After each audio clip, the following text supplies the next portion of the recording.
Many who confuse status and wealth and who are looking to try and make themselves appear to be of high status just so that they can demonstrate some reflection of wealth.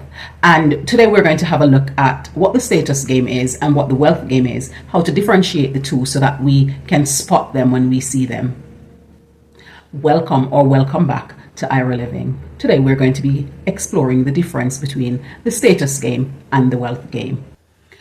To start off, let's first try and see how to define each of these terminologies. Status is the relative social or professional position or standing, whilst wealth is the abundance of valuable possessions, assets, or money. Now, from understanding each of those, we're going to look at how it is that people are able to put themselves into a position of social status. And then we're going to explore some ways in which they can put themselves into a position of wealth. Social status can be displayed in one of four ways. The first is through dominance, which is where people exert a certain level of power and control over others. The second is through virtue, and this is where people display a certain conduct and also live with certain levels of moralities and behave with a certain principle that allows them to have this feeling that they're doing things better than others. The third is through success, and this is where people exhibit a certain element of success in their careers or having acquired certain levels of success with different possessions that they have that helps them to feel as though they have achieved more than others. Fourth is through self-actualization, and this is where people are in a position where they feel as though they have fulfilled their talents, positively utilized their gifts, and maximized their potentialities. The best of these to acquire is self-actualization, because that is something that is impactful on the individual themselves and how much they have been able to do for themselves in their own lives. And it is not something that is being done to appease or impress others in your social surroundings. Equally, there are ways in which people try to aspire to wealth.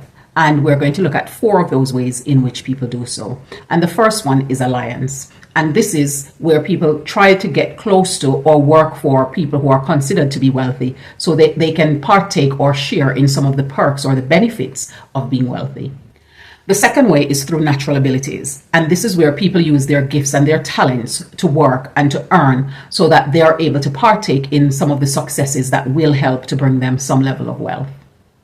This in turn will help them to be able to afford the certain lifestyle that they want to acquire. The third way is through inheritance, and this is where people inherit their wealth from their relatives before them through generational wealth streams. The fourth is through investment, and this is where individuals become financially literate, become motivated, and they use effort and wisdom in order to invest in vehicles that will support them to grow and build wealth. That supports wealth formation and building. Status and wealth could not be more different. However, there are people who are wealthy who also have status. More often than you will find people who ascribe to status that becomes wealthy. People who ascribe to status through self-actualization are more likely to become wealthy because they're also looking at how they can utilize their wisdom and apply their efforts in order to work to form wealth as well as build wealth. There are many people out there who have different status profiles. Status profile gives an illusion of wealth and importance. Wealth profile set their own status value to align themselves with as they build out their brand. When contemplating whether you want to build a status profile or you want to build a wealth profile, the one that is most important and that will get you a lot further is building out a wealth profile, because eventually people who have status gradually loses it as other people comes in the way where they are now being pushed to the side and they're holding on, not wanting to relinquish the status that they have, whereas people who have built wealth will continue to live out that experience of wealth until such time as it is for them to pass on it as an inheritance to their generations that will follow after them. Remember, financial literacy is revolutionary. It has transformed my life, and I believe that it can do the same to yours.